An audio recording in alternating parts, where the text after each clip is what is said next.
자, 오늘은 예언서 세 번째 시간입니다. 제목은 이사야 6장 하나님을 보다입니다. 많이 나갈 수도 있는데 이사야 6장이 굉장히 우리에게 중요한 장이에요. 그래서 이사야 6장을 집중적으로 보고 그 다음에 이제 좀 빨리빨리 가려고 하거든요. 자, 이사야 6장 아시는 분들은 아시겠지만 이사야 6장은 소명장입니다. 이사야가 하나님한테 소명을 받는 장이죠. 자, 사람들한테 제일 관심 있는 분야 중에 하나가 바로 여행일 것입니다. 여행이란 우리가 가고 싶은 장소를 가는 거죠. 우리가 정말 꿈속에서나 볼 것 같은 그 장관이라고 해야겠죠? 그 장관을 보기 위해 사람들은 돈을 쓰고 여행을 갑니다. 사람들은 여행을 통해서 어떤 명소에 가서 이 작은 부피에 불과한 이 내가 그 곳을 두 다리로 디디고 그 장소와 이제 나를 비교하면서 장관과 이 위압 그리고 황홀감을 느끼기 위해서 사람들은 여행을 가죠. 나는 얼마나 작은지 또 이 장소 하나님이 만드신 곳이라고 우리 기독교인들은 받아들이죠. 하나님 만드신 이 세계가 얼마나 광대한지 이것을 느끼기 위해서 나를 알기 위해서 여행을 갑니다. 어떤 곳을 찾아가는 게 여행이에요. 자, 또 사람들은 위대한 사람들과 만나는 것을 좋아합니다. 그 사람들과 같이 셀카를 찍기도 하죠. 연예인, 요즘에는 이제 연예인이 완전히 유명하니까 사람들이 연예인과 셀카를 찍는 걸 좋아하는데 아마 사회나 문화가 정말 발달했다면 사람들은 위대한 정치인들이나 아니면 사상가 혹은 봉사하는 위대한 성인들 이런 사람들과 셀카를 하는 것을 좋아할 것입니다. 워렌 버핏이라는 사람을 여러분들 아실 것 같은데 이 워렌 버핏과 점심 식사 한 끼가 이제 낙찰가가 나왔는데 보통 평균 57억 정도 한다고 합니다. 한 끼에 57억입니다. 한화로 말이죠. 최고가는 246억에 낙찰된 적도 있습니다.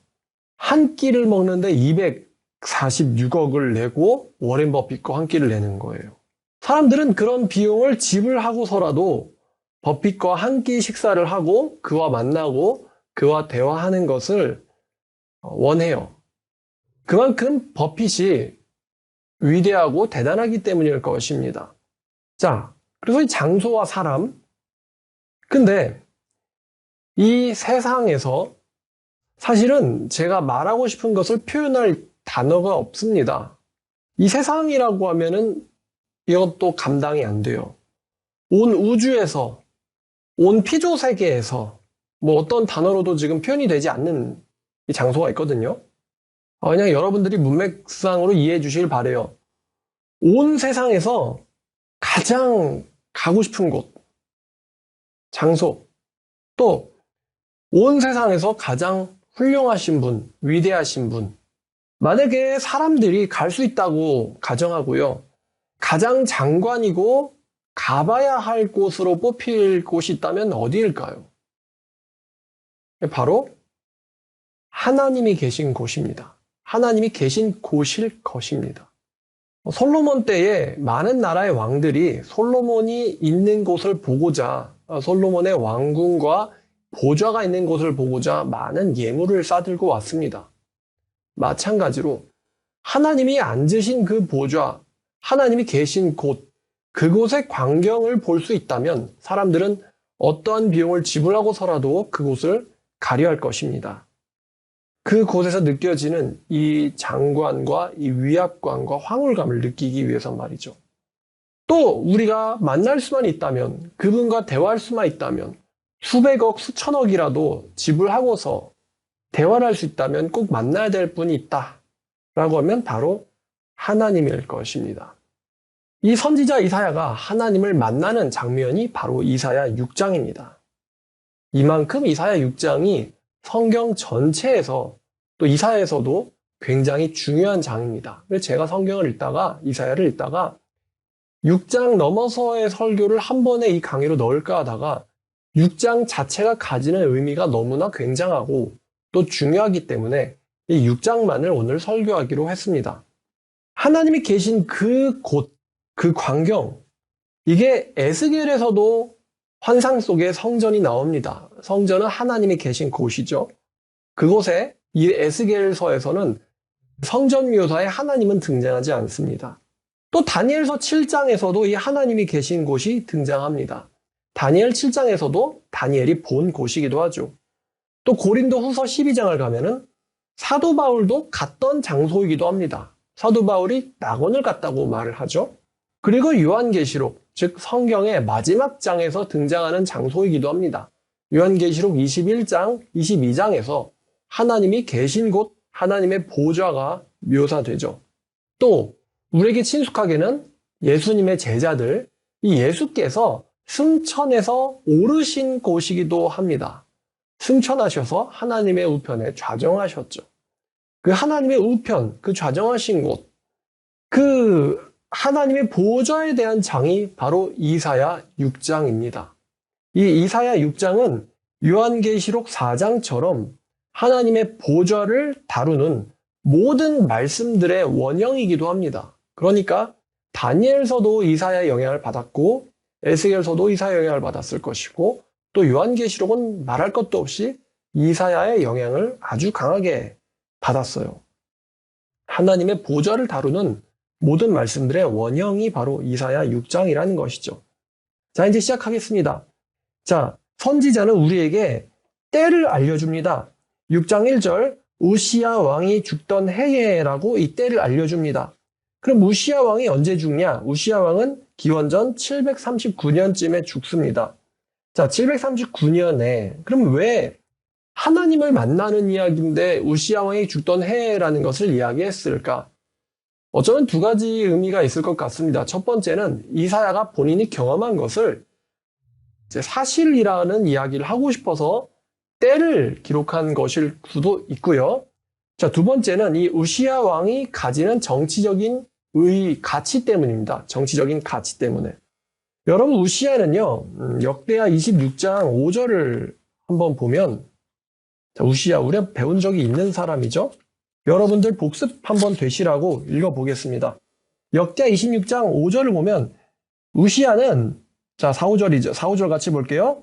우시야가 그의 아버지 아마샤의 모든 행위대로 여호와가 보시기에 정직하게 행하며 하나님의 묵시를 밝히 하는 스가랴가 사는 날에 하나님을 찾았고 그가 여호와를 찾는 동안에는 하나님께서 형통하게 하셨더라. 이 우시야는 하나님을 찾았던 사람이고요. 그 뒤를 쭉 보면은 우시야가 굉장히 강성했다라고 합니다.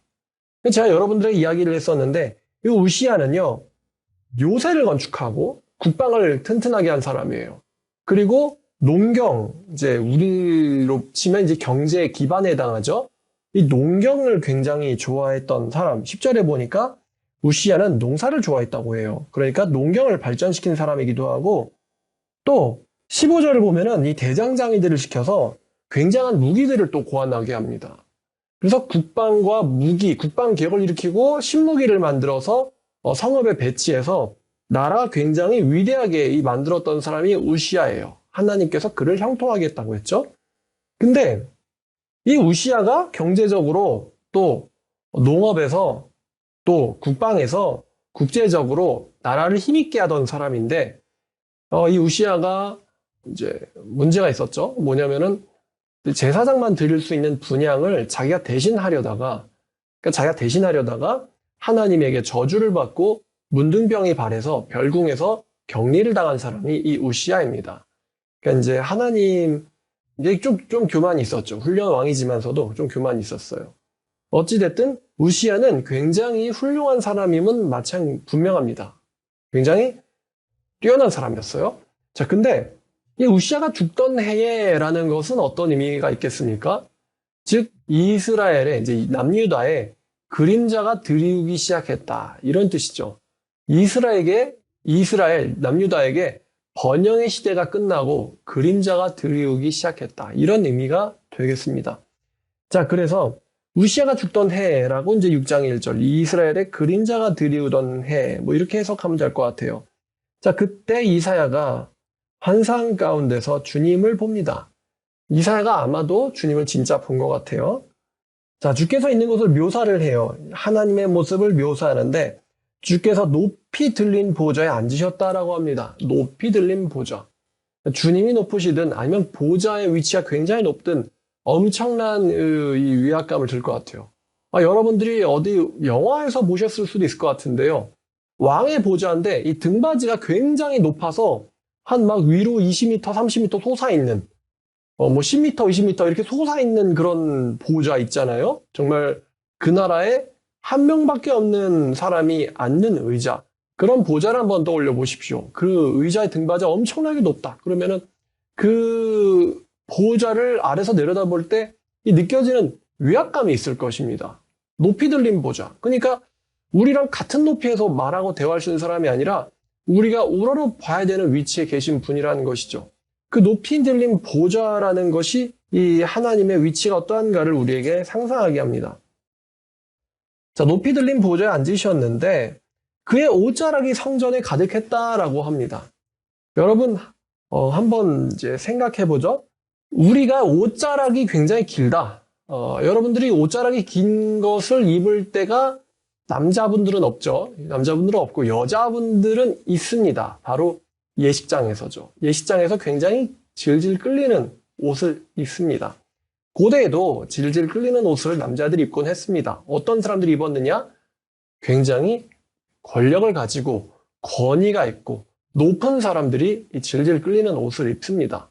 그러니까 성전에 옷자락이 가득했다라는 것은 하나님의 권위가 굉장하다는 것입니다. 하나님의 옷자락이 성전에 가득하였다. 어마어마한 권위를 가지신 분이라는 것이죠. 그곳에는 먼지도 더러운 것도 없을 것이기 때문에 우리가 야, 더럽게 뭐냐? 이렇게 이제 생각하지는 못할 것입니다. 권력의 상징이에요. 끌리는 옷이라는 것은. 그래서 요한계시록에서 예수님이 묘사될 때도 그가 발에 끌리는 옷을 입었는데 라고 묘사되죠. 바로 이 이사야를 인용한 거예요. 이사야가 봤던 것을 사도 요한도 봤겠죠. 자, 2절에 보니까 스랍들이라는데 이제 스랍들은 천사들입니다. 자, 천사들이 그분을 모시고 섰는데 6날개가 있어요. 이 6이라는 숫자의 의미는 생각해 보지 않도록 하죠. 자, 근데 이제 2날개로는 얼굴을 가렸고 2날개로는 발을 가렸다라고 합니다. 2날개로는 날며, 원래 날개의 기능은 나는 데 있거든요. 근데 6날개로 날아도 되는데 2날개로만 날고 나머지 이제 2쌍, 4날개로는 각각 얼굴과 발을 가립니다. 자, 그럼 이게 무슨 의미일까요? 자기 2날개로 얼굴을 가렸다. 무슨 뜻이냐면 여러분 천사가 어떤 존재죠? 하나님 다음으로 피조 세계에서 완벽한 존재입니다. 근데 그 완벽한 존재도 하나님을 보기에 불완전하다는 거예요. 하나님을 볼 수 없다는 것입니다. 천사들조차도 하나님 앞에서는 자기 얼굴을 가려야 되는 거죠.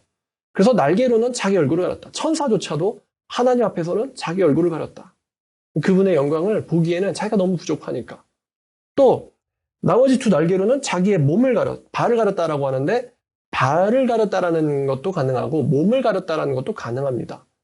발만 가리는 건 좀 이상하죠. 이제 몸통을 가렸을 것입니다. 자, 그러니까 여러분 이 몸을 가렸다. 그러면 떠오르는 성경이 있는데 바로 창세기 3장이죠. 창세기 3장 8절에 보니까 자, 아담이 범죄하고 나서 도망갔을 때죠. 그가 하나님의 낯을 피하여 동산나무 사이에 숨은지라 하나님의 낯을 피했다라고 합니다. 10절에 보니까 내가 벗었으므로 두려워 숨었나이다라고 아담이 이야기하죠. 그러니까 이게 뭐냐면요. 하나님을 보는 것도 합당치 않고 하나님에게 자기 몸이 보여지는 것도 합당치 않다는 거예요. 하나님 앞에서. 그 완벽한 천사조차도 하나님을 보는 것도 또 하나님 앞에서 자기 몸이 보여지는 것도 합당치 않다는 것입니다. 그러니까 하늘의 완벽한 피조물조차도 하나님을 보는 것도 감당이 안 되고 하나님에게 보여지는 것도 감당이 안 된다. 이게 2 날개로는 얼굴을 가렸고 2 날개로는 발을 가렸다라는 말의 의미입니다. 자, 그리고 그 천사들이 서로 서로 찬양을 하는 거예요. 뭐냐면 거룩하다, 거룩하다, 거룩하다라고 3번을 이야기하는데 이것은 하나님의 거룩하다에 대한 최상급 표현입니다. 2번이 아니라 3번 이야기하는 것은 최상급 표현이에요. 거룩하다, 거룩하다, 거룩하다. 하나님의 거룩하심에 대한 최상급 표현이에요. 만군의 여호와여 그의 영광이 온 땅에 충만하도다. 자, 하나님의 영광이 성막에서는 회막에서 충만하였고 또 이스라엘 백성들에게는 구름 기둥으로도 나타나셨어요. 또 솔로몬 때는 또 성전에 하나님의 영광이 가득하다라고 하는데 지금 온 땅이 영광이 가득하도다라고 이야기하는데 성경은 온 땅에 하나님의 영광이 충만하게 될 것이다라고 이제 예언을 하고 있습니다만 될 것이다라고 예언하고 있습니다만 이미 천상계에서는 하나님의 영광이 온 땅에 충만해 있었습니다. 곧 그렇게 될 것이기 때문이죠.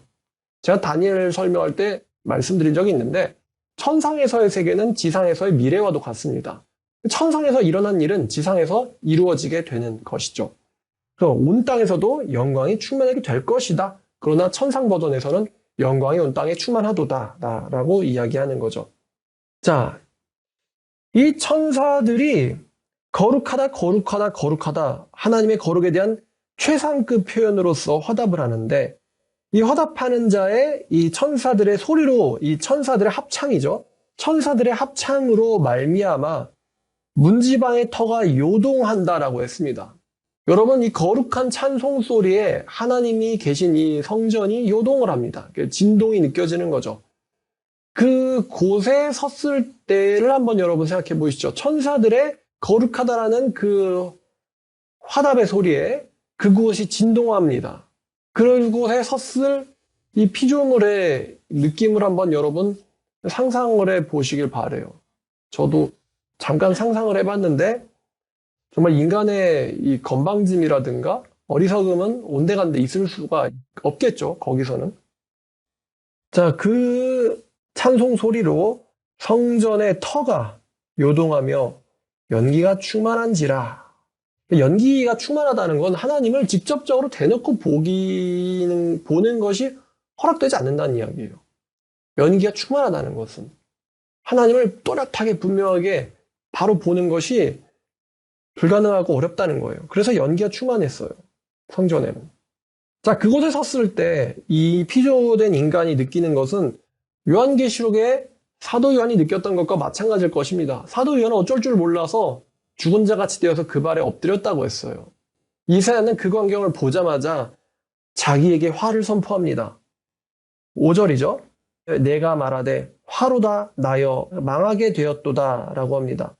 몇 군데 볼 건데요. 창세기 32장 30절입니다. 창세기 32장 30절.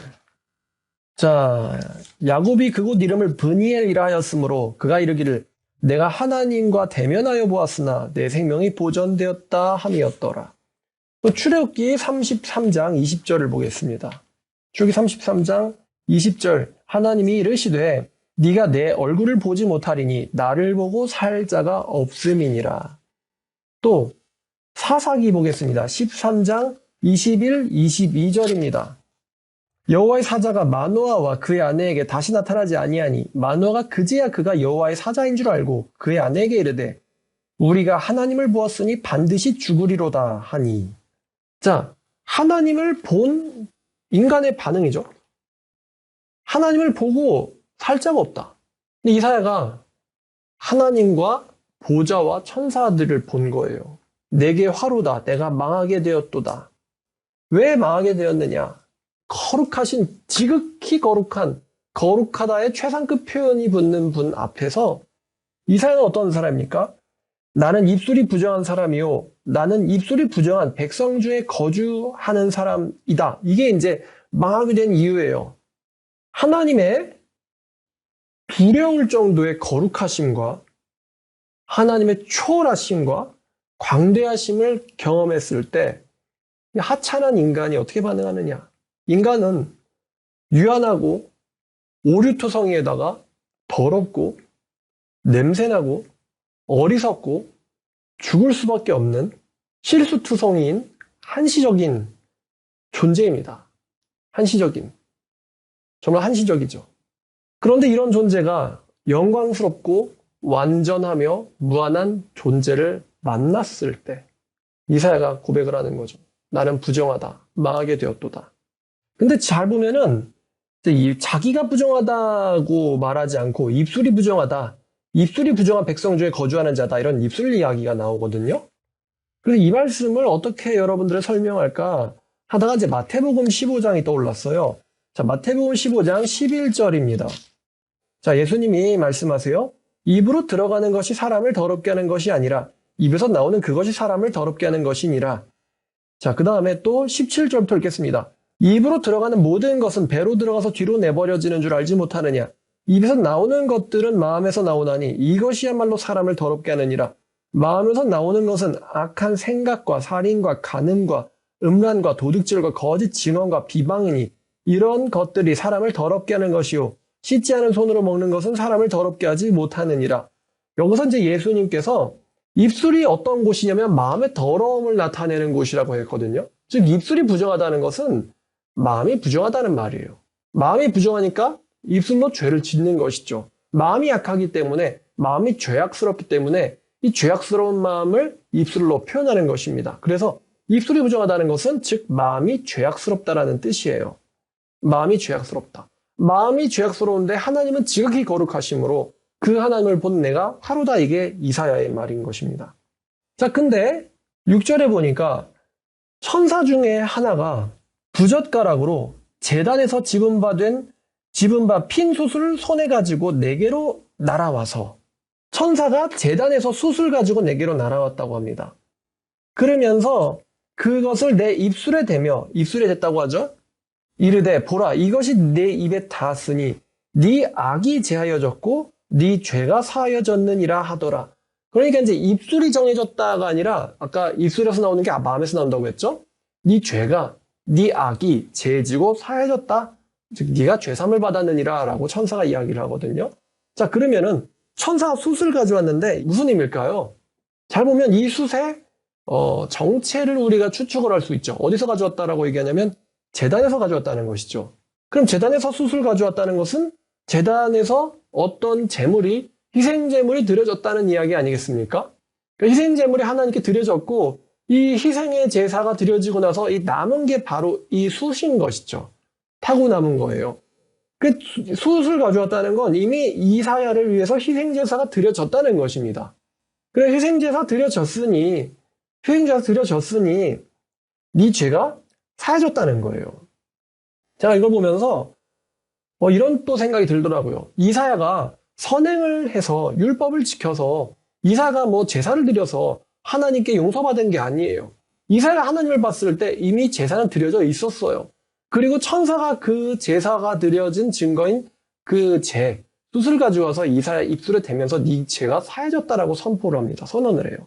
자, 그러니까 이사야의 선행이나 율법 준수가 아니라 희생제사를 통해서 네 죄가 사해졌다. 그리고 너는 하나님 앞에 설 수 있다. 이런 이야기겠죠. 여기서 이게 예수님의 이야기, 그러니까 인간이 죄사함 받으려면 하나님 앞에 서려면은 하늘에서 일어난 이 희생제사를 통해서 인간이 의로워지고 거룩해지는구나. 만약 그게 아니고 선행이라면은 이사야가 선행을 하고 나서 다시 하나님에게 찾아왔어야 됐겠죠. 자, 그래서 하나님의 희생제사가 이사야를 정하게 거룩하게 바꾸었어요. 자, 그리고 뒤에 이제 8절부터, 근데 7절까지의 말씀은 굉장히 거룩하고 중요한, 무거운 말씀이죠. 근데 8절부터 마지막 절까지의 분위기는 조금 바뀝니다. 자, 8절에 이사야의 죄가 사해지고 나서 이제 하나님 앞에 설 수 있게 되었는데 갑자기 목소리가 들려요. 주님의 목소리였습니다. 그가 이르시기를 내가 누구를 보내며 누가 우리를 위하여 갈꼬 하시니 이렇게 이제 물어보시죠. 내가 누구를 보내며 누가 우리를 위하여 갈꼬. 자, 여기서 우리를 위하여 갈꼬라고 했는데 이 말은 창세기 1장 26절을 떠올리는 말씀이죠. 1장 26절 하나님이 이르시되 우리의 형상을 따라 우리의 모양대로 우리가 사람을 만들고 그들로 바다의 물고기와 하늘의 새와 가축과 온 땅과 온 땅에 기는 모든 것을 다스리게 하자 하시고. 자, 여기서 우리라고 하는 복수편이 나오는데 이 말씀을 들었을 때 우리가 떠오르는 건 창세기 1장 26절이에요. 자, 그럼 이게 뭘 의미할까? 두 가지 해석이 가능한데 첫 번째는 삼위일체 하나님을 떠올리겠죠? 그 다음에 또 하나는 천상의 회의가 있는 거예요. 욥기에서 하나님의 그 천상 회의가 하늘에서 열리죠. 그래서 하나님과 천사들이 등장하지 않습니까? 거기서 이제 우리를 위하여 뭐 이런 표현이 나올 수 있겠죠. 뭐 삼위일체 당연히 가능합니다. 누가 우리를 위하여 갈고 하나님께서 이렇게 말씀하시니 이사야가 당연하겠지만 이사야가 이런 대답을 할 사람이 아니라면 이 하나님의 보좌에 가지도 못했겠죠. 이사야가 말합니다. 그때 내가 이르되 내가 여기 있나이다. 나를 보내소서 하였더니 자 이사야가 지원을 하죠. 지원을 해요. 내가 여기 있습니다. 근데 사실 전승에 따르면 이사야가 순교를 당했다라고 하죠.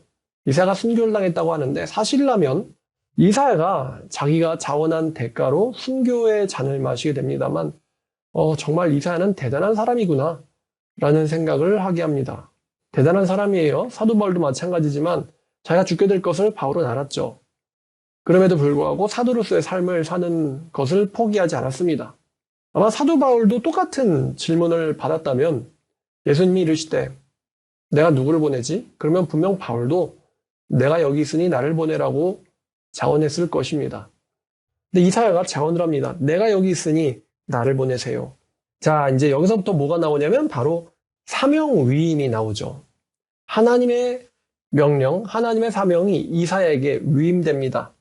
자, 그러면서 명령이 오는데 너는 가서 이 백성에게 이르되 너희가 듣기는 들어도 깨닫지 못할 것이요 보기는 보아도 알지 못하리라. 앞에 있는 분위기랑은 좀 완전히 달라요. 되게 은혜로운 말씀이 나오는 게 아니라 이 백성에게 듣기는 들어도 깨닫지 못할 것이며 보기는 보아도 알지 못하리라 라고 하는데 이게 원어로 보면요. 동사가 2번이 반복되는 거예요. 원어의 동사가 2번 반복되는데 너는 듣기를 듣는다. 이렇게 번역하면은 직역입니다. 너는 듣기를 듣는다. 너는 보기를 본다. 이게 2번 반복되는 거예요. 근데 이런 반복이 창세기 2장 17절에서도 나왔어요. 창세기 2장 17절 말씀이 자, 창세기 2장 17절에 선악을 알게 하는 나무의 열매는 먹지 말라. 네가 먹는 날에는 반드시 죽으리라 하시니 이 말씀이 원래 직역을 하면 너는 죽기 위해서 죽을 것이다. 이런 말씀이거든요. 너는 죽기 위해 죽는다. 그러니까 이제 죽기 위해 죽는다. 죽는다가 2번 반복돼요. 너는 죽는다. 그리고 죽기 위해 죽는다. 이렇게 반복되는 거예요. 근데 이제 성경에서는 이것을 우리나라 말씀이죠. 한국어에서는 반드시 죽는다라고 사실 반드시란 말은 없는 거죠. 너는 죽기 위해 죽을 것이다. 이렇게 해야지 직역인데 약간 의역을 했죠. 다시 말하면 히브리어에서 이렇게 같은 동사를 반복 표현하는 것은 그 동사를 강조하는 거예요. 너는 반드시 죽는다. 이게 죽는다를 반복하는 것이죠. 저는 마찬가지로 듣기를 듣는다, 보기를 본다, 듣는다와 본다가 강조되는 것입니다. 그러니까 이것을 이제 다시 해석을 하면은 너희들은 반드시 듣겠지만 깨닫지 못할 것이고 너희들은 반드시 보겠지만 알지 못할 것이다. 이게 이제 말씀이에요. 듣기는 들어도 깨닫지 못하게 될 것이고 반드시 보겠지만 알지 못할 것이다. 이게 아이러니하죠. 원래 듣는다, 너 내 말 들을래? 이 듣는다는 말은요. 이해하다, 순종하다라는 의미가 사실은 포함되어 있습니다. 그런데 듣는다라는 말에 이해하다가 순종하다가 포함된 말에도 불구하고 너희들은 듣겠지만 깨닫지 못할 거다라는 이 모순적인 말인 거죠. 너희가 아무리 들어도 이해하지 못할 것이라는 거예요. 원래는 듣는다가 알아들었습니까? 이해하다라는 의미가 들어있거든요. 자, 그러면서 자, 이제 10절 말씀에 이 백성의 마음을 둔하게 하고 그들의 귀가 막히고 그들의 눈이 감기게 해라. 이 명령이거든요. 사실 이거를 이제 사역동사라고 해야 되나요? 그렇게 시키는 거예요. 이 백성들의 마음을 둔하게 만들고 그들의 귀를 막히게 만들고 그들의 눈을 감기게 만들어라.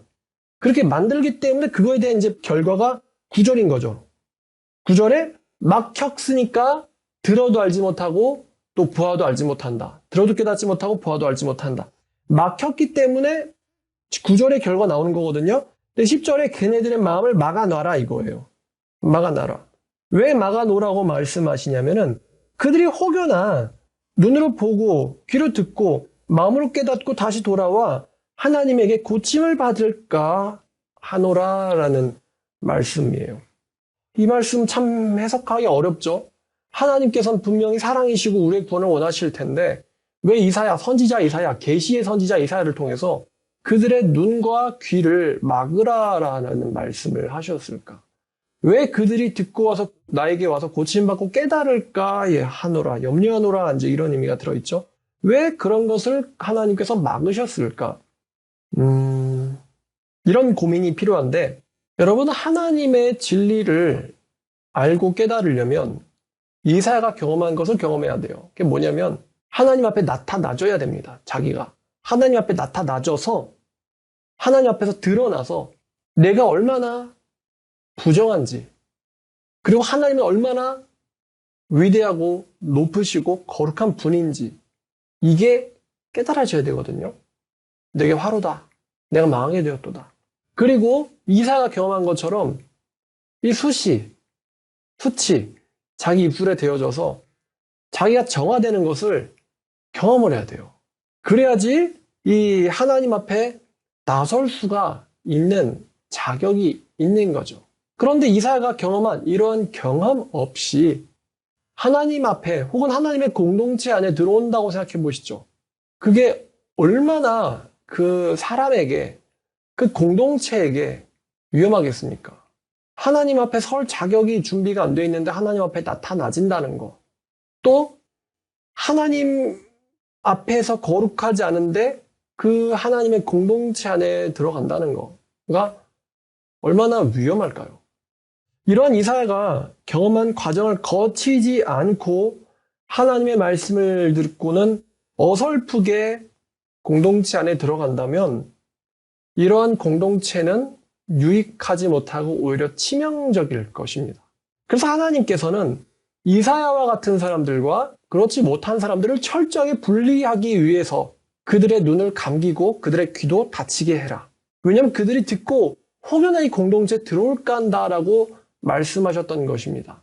여러분 노아의 방주에서 방주와 이 방주의 문은 노아가 분명히 만들었겠지만 성경에 보면은 하나님께서 그 문을 닫으셨다고 했습니다. 왜냐하면 그 하나님께서 그 문을 닫으셨다라고 말한 것은 그 노아의 방주 안에 들어와야 될 사람과 노아의 방주에 들어오지 말아야 될 사람들을 하나님께서 확실하게 구분하시기 위함이었겠죠. 그러니까 아무나 방주에 들어와서는 아니 된다는 것입니다. 마찬가지로 아무나 하나님 앞에 서서는 아니 된다는 것이고요. 아무나 하나님의 공동체 안에 들어와서도 아니 된다는 거예요. 그래서 이 백성들의 눈과 마음을, 귀를 다 닫아서 깨닫지 못하게 하고 회개하지 못하게 하라는 말씀이 있는 것입니다. 자, 이 말씀 여러분들이도 드는 생각이겠지만 어떻게 보면 좀 아쉬울 수 있는 마음이거든요. 그래서 그런지 선지자의 그 다음 질문은 이것입니다. 11절 내가 이르되 주여 언제까지입니까? 언제까지입니까? 아무래도 중보적 기능이 선지자에게 있기 때문에 물어보는 거겠죠. 하나님의 사자니까요. 인간이면서도 하나님의 사자이기 때문에 인간을 중보하려고 하는 마음이 있을 것입니다. 언제까지입니까? 그랬더니 주님의 대답이에요. 어쩌면 이제 이 선지자는 용서를 바라고 물어보는 걸 수도 있어요. 주님께서 말씀하시되 자 11절부터 13절 중반절까지가 이제 한 내용입니다. 주께서 대답하시되 성읍은 황폐하여 주민이 없으며 가옥들에는 사람이 없고 이 토지는 황폐하게 되며 여호와께서 사람들을 멀리 옮기셔서 이 땅 가운데 황폐한 곳이 많을 때까지니라.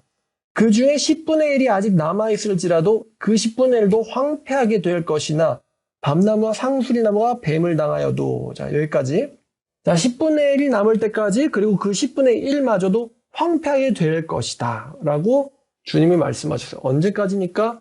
모두가 다 황폐하게 될 때까지 그들의 눈과 귀와 마음을 닫아놓으라. 자, 황폐하게 될 때까지라는 것은요, 이 신명기 28장의 예언을 떠올리게 하죠. 신명기 28장 22절 말씀 보겠습니다. 사실은 이제 15절부터 봐도, 원래는 15절부터 봐야 되죠, 28장은. 자, 15절 말씀이에요. 네가 만약에 하나님의 말씀을 순종치 아니하면 조건이죠. 하나님 말씀에 순종치 아니하면 자 22절에 너를 진멸하게 하실 것이요. 너를 진멸하게 하실 것이요. 또 25절 마지막에 네가 또 땅의 모든 나라에 흩어질 것이요. 또 36절에 네가 다른 나라로 끌려갈 것이니 네가 거기서 다른 신들을 섬길 것이요. 또 63절에 자 여호와께서 너에게 선을 행하시고 너희를 번성하게 하시를 기뻐하셨던 것처럼 이젠 여호와께서 너희를 망하게 하시며 멸하기를 기뻐하실 것이니 너희가 들어가 차지할 땅에서 뽑힐 것이요. 여호와께서 너희의 멸망을 기뻐하실 것이니 너희가 차지할 땅에서 뽑힐 것이요. 이게 사실은 이게 계약서 같은 거거든요. 너희가 계약을 잘 지키면 그 땅을 사용할 수 있지만 이 계약을 깨면 너희는 그 땅에서 뽑혀나간다. 이게 계약의 내용이었던 거죠. 계약을 잘 지키면 땅에서 거하지만 계약을 깨트린다면 너희는 그 땅에서 뽑혀나갈 것이다. 그 신명기의 계약이 이제 이루어지려는 거예요. 하나님께서 그 계약의 내용을 집행하려고 하는 게 바로 이사야 6장에 있는 이야기입니다. 자, 그래서 이 약속의 땅이라는 것은 하나님의 말씀에 대한 순종의 대가로 주신 것입니다만 이 말씀에서 어긋난 종들에게는 우리가 이제 복음서에서 많이 봤죠. 종들이 주인에게 권리를 받았어요. 근데 그 권리를 타당하게 쓰지 않고 그 권리를 가지고 남용하거나 오용하거나 누군가를 억압하거나 혹은 게으르게 행한다면 주님께서는 그 권리를 가진 종들에게 와서 그 권리를 빼앗으실 것입니다. 그죠? 마찬가지예요. 자, 그러면 이 말씀에서 계약에서 어긋난 종들에게는 하나님께서 그 권리를 당연하게도 빼앗으실 권리가 하나님에게 있으시다는 거죠. 그 계약의 내용을 집행하겠노라라는 거예요.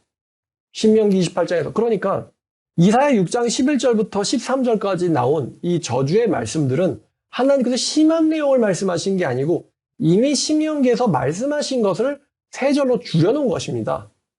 신명기에서 말씀하신 계약의 내용을 내가 이제 집행할 것이다. 그거를 이제 세 줄로 말한 거죠. 황폐하게 되고 황폐하게 된다. 10분의 1이 살아남아도 그 10분의 1도 황폐하게 될 때까지 내가 그 말씀을 집행할 거다라는 거죠. 자, 근데 이사야 13장 마지막 이제 하반절입니다. 자, 밤나무와 상수리나무가 배임을 당하여도 그 그루터기는 남아 있는 것 같이 거룩한 씨가 이 땅의 그루터기니라 하시니라. 이 말씀에서 하나님의 철저한 진멸 뒤에 희미하지만 빛이 있음을 우리가 느낄 수 있어요. 이 나무가 잘렸어도 그루터기가 있듯이 거룩한 씨가 이 땅에 있을 것이다. 다 뽑혀나가니까 씨가 남는 거예요. 여러분 한번 화재, 산불 현장을 생각해 보세요. 산불이 일어나면 잔디고 꽃이고 집이고 집이고 아니면 나무가 할 것 없이 싹 타버리죠. 싹 타버리지만 거목은 다 탔어요. 다 탔는데 거목이고 노목이고 젊은 나무가 다 탔는데 이제 시간이 지나면은 그 싹이 나오기 시작하죠. 왜냐면 땅속에서 씨가 살아남지 않았습니까?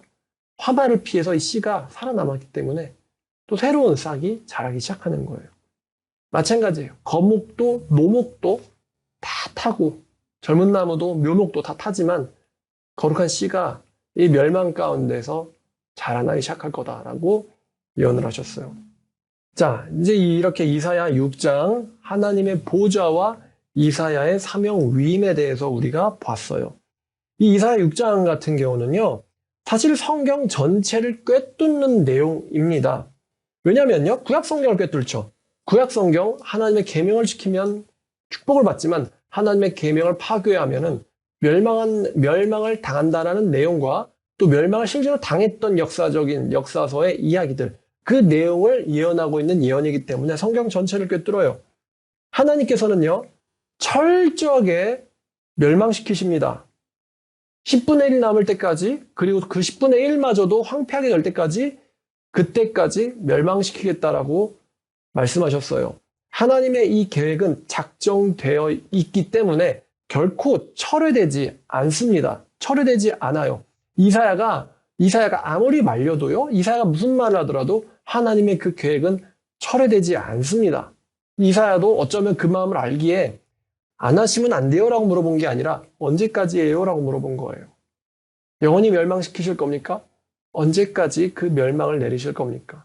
아마도 이사야도 그 마음을 알기 때문이죠. 그래서 결코 철회되지 않아요. 이스라엘 백성들은 반드시 멸망당할 것이다. 10분의 1이 살아남아도 그 10분의 1도 멸망당할 정도로 철저하게 진멸당할 것이다. 신약 성경에서는 이 범위가 더 커지죠. 하나님께서 지금 이 말씀에 대한 대상, 우리가 이 이사야에서 말씀에 대한 대상은 전 세계가 아니죠. 9절에 보니까 이 백성입니다. 이 백성.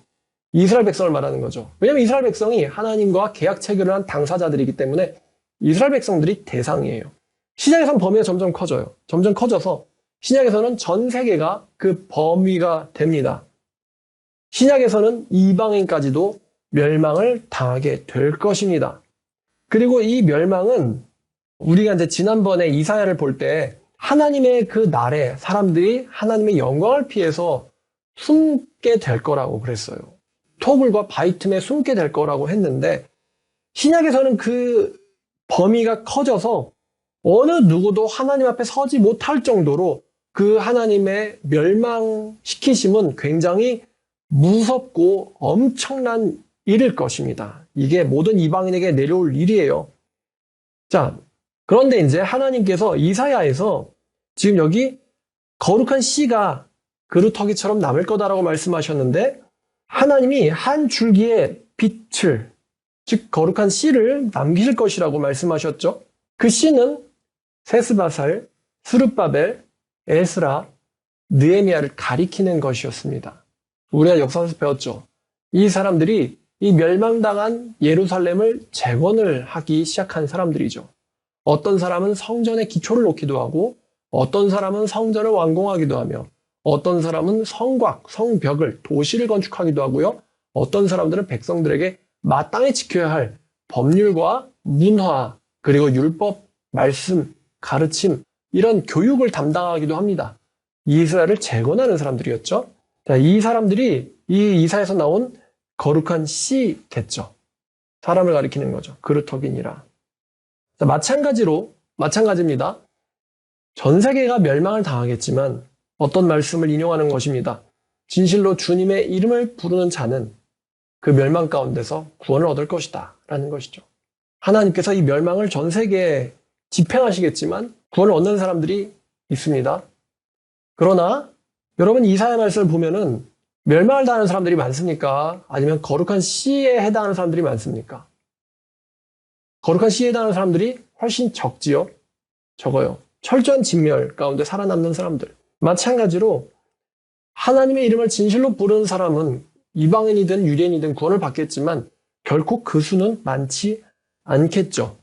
자, 정리하면은 이사야가 위임받았던 하나님의 사명은 이 백성들의 눈과 귀를 감기게 하는 거였어요. 이거는 하나님이 사랑이 없으시다는 것이 아니라 이 깨닫지 못한 부정한 사람들이 하나님 앞에 서거나 그 공동체 안에 들어오는 것은 하나님께서 용납하실 수도 없는 일일 뿐만 아니라 치명적으로 위험하고 나쁜 일이기 때문에 하나님께서는 그들을 허용치 않으신 것입니다. 한 말씀만 더 드리려고 합니다. 자, 그럼 우리가 이제 현실에서 전도에서 한번 생각을 해보죠. 교회에 정말 아무나 데리고 와서 앉히는 게 맞는 걸까라는 생각을 하게 하죠. 신약 성경 어디에서는 정말 사거리 가서 되는 대로 사람 데려와서 강권해서 내 집을 채우라는 말씀이 있습니다만, 근데 그 말이 정말 부정한 사람들이 막 들어와서 앉아도 된다는 게 아니에요. 그 신약 성경의 본문에서는 그 사람들이 위생적으로 혹은 세상에서 봤을 때 이제 낮고 천한 사람들이에요. 그렇지만 영적으로 혹은 정신적으로 심리적으로 봤을 땐 그 사람들이 하나님 앞에서 회개할 죄인들, 자신이 어떤 사람임을 자각하고 회심을 하기 때문에 그 잔치에 들어가는 거거든요. 그 잔치에 들어가니까 그 분명 낮고 천한 사람들이지만 다들 예복이 있어요. 뭐냐면 회개를 해서 이사야가 당했던 것처럼 숯을 입술에 댔다는 거죠. 그게 예복이에요. 어떤 사람은 예복이 없었어요. 그래서 주인이 너는 왜 예복이 없느냐? 아무리 네가 낮고 천해도 예복은 있어야지. 혼인잔치인데. 그러니까 넌 왜 숯을 입에 댄 적이 없느냐라는 거죠. 마찬가지죠. 자, 그럼 교회에 어떤 사람들이 들어와야 되느냐? 숯이 입에 데워졌던 사람이 들어와야겠습니까? 아니면 숯이 입에 데워진 적이 없는 사람이 들어와야겠습니까? 숯이 어떤 사람에게 데워지죠? 아, 화로다. 내가 망하게 되었도다. 나는 입술이 부정한 사람이요. 입술이 부정한 백성 가운데 거하는 자로다. 자기가 어떤 사람임을 그 하나님의 위엄 앞에서 자각하고 인식하고 회개할 수 있는 사람이 숯이 되어지는 사람이죠. 어쩌면 천사의 이 숯을 대는 이 일은 이사야의 자백 혹은 자각에 대한 이 반응일 거예요. 자각했으니까 네 죄가 사해졌다고 말씀하시는 것입니다. 그러니까 교회 정말 아무나 오는 거냐 했을 때 아니라는 것이죠. 이사야 경험한 것처럼 우리 모든 사람들이 이사야처럼 되어야 될 텐데 하나님 앞에서 내가 얼마나 부정하고 낮고 정말 이제 한계가 있고 유한한지 반대로 하나님은 얼마나 거룩하시고 무한하시고 또 위엄을 가지신 분이신지 광대하신 분이신지를 깨닫고 자기의 수준, 존재, 이 위치를 파악하고는 엎드릴 줄 아는 사람이 바로 교회에 들어와야 되는 거죠. 그리고 그렇지 못한 사람들은 교회에 진짜 참된 교회에 들어오지 못하도록 그 사람들의 눈을 닫고 귀를 막아라. 이게 이사야가 위임받은 사명인 거였어요. 요즘 전도를 제가 이제 뭐 교회 형제 자매들이랑 같이 자주 하는데 교회 다닌다는 사람들이 보아도 보지 못하고 들어도 깨닫지 못합니다. 뭐 하는 거지? 하나님 말씀을 얘기해도 깨닫지를 못해요. 근데 이사야의 이 말씀과 사실 똑같은 것 같네요. 이스라엘 백성인데 성경 말씀을 들어도 깨닫지를 못하고 성경 말씀을 보아도 알지 못한다. 왜냐하면 진심으로 돌아와서 깨닫 고침받을까 봐 하나님이 막아놓으신 거죠. 하지만 이사야는 그들이 가서 이 백성에게 말하라 라는 사명을 위임받습니다. 그러니까 우리의 전도도요 마찬가지겠죠. 기준은 철저해야 하지만 그렇다고 낙심하거나 게을르면 안 될 것입니다. 하나님의 말씀에 따라서 우리 모두가 다 이사야 같은 하나님의 사명자가 되기를 축원합니다. 기도하겠습니다. 하나님, 오늘 이사야 6장 하나님을 보다라는 제목으로 설교를 했습니다. 정말 설교하면서 광대한 우주보다도 더 광대한 하나님과 또 천사들조차도 얼굴과 몸을 가려야 하는 그분의 하나님의 거룩함 앞에서 섰을 때의 이사야의 반응과 그 장소를 떠올리게 합니다. 정말 살아서 갈 수 있다면, 하나님의 그 보좌를 볼 수 있다면 얼마나 좋을까. 그러나 하나님께서는 그것을 우리에게 성경을 통해서 알려주십니다. 아버지, 우리가 하나님 말씀 안에서 정말로 겸손하고 하나님 말씀에 따라 살 수 있는 마음을 갖는 사람 되기를 원합니다. 또 순교자 이사야가 걸어갔던 것처럼 힘든 길이지만 진리를 따라 사는 용기를 가진 사람들 되기를 원합니다. 아버지, 내가 여기 있사오니 나를 보내소서라는 이사야의 고백이 나와 우리와 우리 교회의 고백이 되게 하여 주시옵소서. 예수님의 이름으로 기도드렸습니다.